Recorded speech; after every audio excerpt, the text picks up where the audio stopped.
The first and second battles of El Teb took place during the British Sudan campaign, where a force of Sudanese under Osman Digna won a victory over an 3,500-strong Egyptian force under the command of General Valentine Baker, which was marching to relieve Toka on the 4th. A second British force under Sir Gerald Graham arrived on the 29th, engaging and defeating Osman Digna with few casualties. Background: Britain's involvement in the Sudan was a consequence of its support for the Khedive of Egypt following the repression of Urabi Pasha's revolt in 1882. Despite Egypt still being nominally part of the Ottoman Empire, the Khedive's rule was dependent on direct British support given to ensure the security of the Suez Canal and the elimination of the Sudanese slave trade. However, the British government under Prime Minister William Ewart Gladstone sought to stay out of affairs in Egyptian-governed Sudan that was threatened by an uprising led by the Mahdi, Muhammad Ahmad, who declared a jihad against the Turks, represented by the Egyptian troops.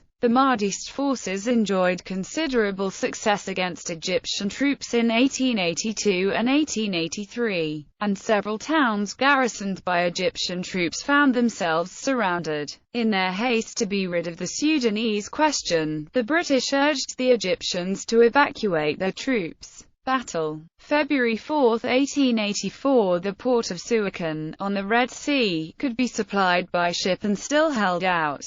But further inland, the towns of Toka and Sinkat were completely cut off. In February 1884, a 3,000-strong force was dispatched from Suez to Suakin to relieve the beleaguered garrisons. The command of this force was entrusted to Baker Pasha, accompanied by other European officers. From the start, the expedition was beset with problems. The greater part of the infantry was formed from Egyptian gendarmerie battalions who had enrolled on the condition they would serve only for civil service in Egypt. On the news they were being sent to Sudan, many of them deserted, and the others grew dispirited and mutinous. On the 3rd of February, Baker moved his force by ship from Suakin to Trinkitat, on the coast near Toka. He set up a camp on the beach, and set off the next day. The Egyptians, who were not used to marching in formation, advanced in a confused mass. At the halting place of El Teb, on the road to Toka, they were attacked by a Mahdist force 1,000 strong. Despite their superiority in numbers and weaponry, the troops became panic-stricken, and fled after firing a single volley.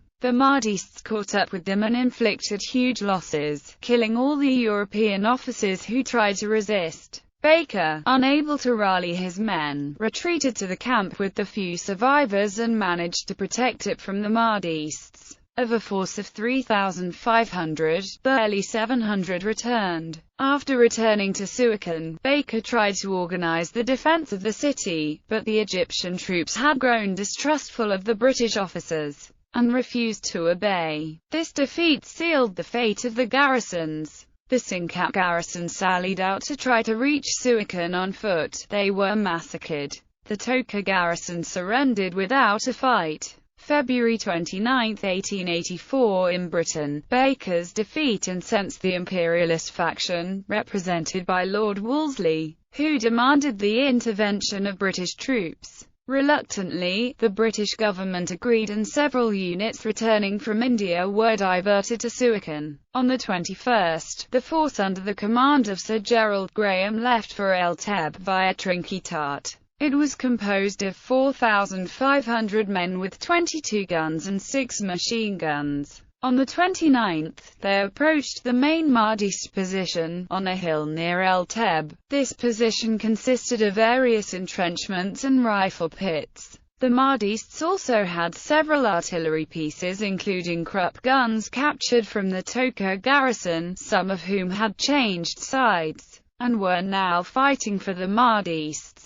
The British, forming into a square, circled the Mahdist entrenchments to outflank them, under a dense rifle and cannon fire. After a brief artillery duel, the Mahdist guns were silenced, and the British advanced. The Mahdists hid in trenches to avoid incoming British rifle and artillery. then rushed out in small groups of 20 to 30 warriors instead of the massive attack that was expected. Another tactic was to pretend to lie dead on the battlefield as British cavalry charged through. Then, as the cavalry returned at a slower pace back through the ranks of the dead, the Mahdists would rise up and slit the hamstrings of the horses, then proceed to kill the riders. At the top of the hill, a village had been fortified by the Mahdists, and here they resisted the most stubbornly. The British infantry had to clear the trenches with bayonets, after which the fighting died down. During the battle, Captain Arthur Wilson of HMS Hecla joined the Right Half Battery Naval Brigade,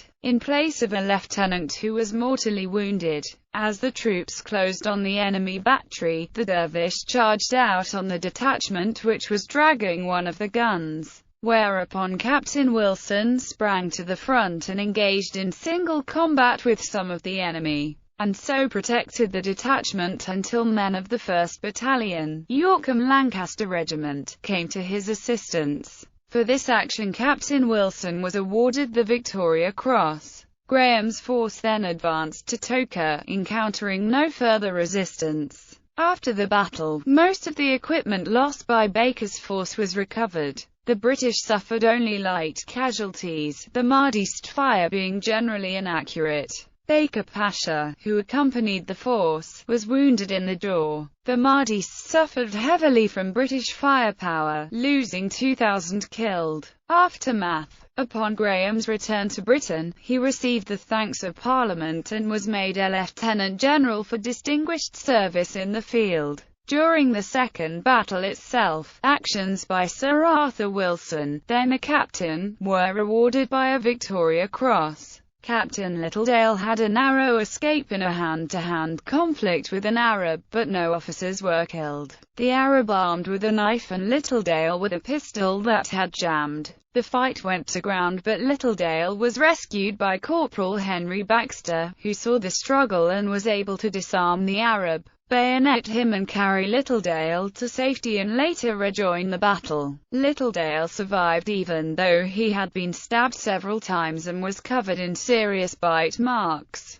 Because of the heroism of the lower ranks who did have many casualties, the Distinguished Conduct Medal was dispatched to the following on the 3rd of July by Queen Victoria herself at Windsor. Colour Sergeant Charles Wake, Colour Sergeant Hayward, Sergeant Frank Webb, Lance Sergeant John Doyle, Lance Sergeant Henry Haycock, Lance Sergeant Henry James, Corporal Henry Baxter, Corporal David Dossett. The battle was part of the escalation of the conflict in the Sudan, a conflict which led to the reconquest of Sudan in 1898. Herbert Kitchener, involving 25,800 men, 8,600 of whom were British, including Winston Churchill. Bibliography. Archer, Thomas. The War in Egypt and the Sudan. An Episode in the History of the British Empire. 4 volumes. Blackie and Son, London 1885 to 1887.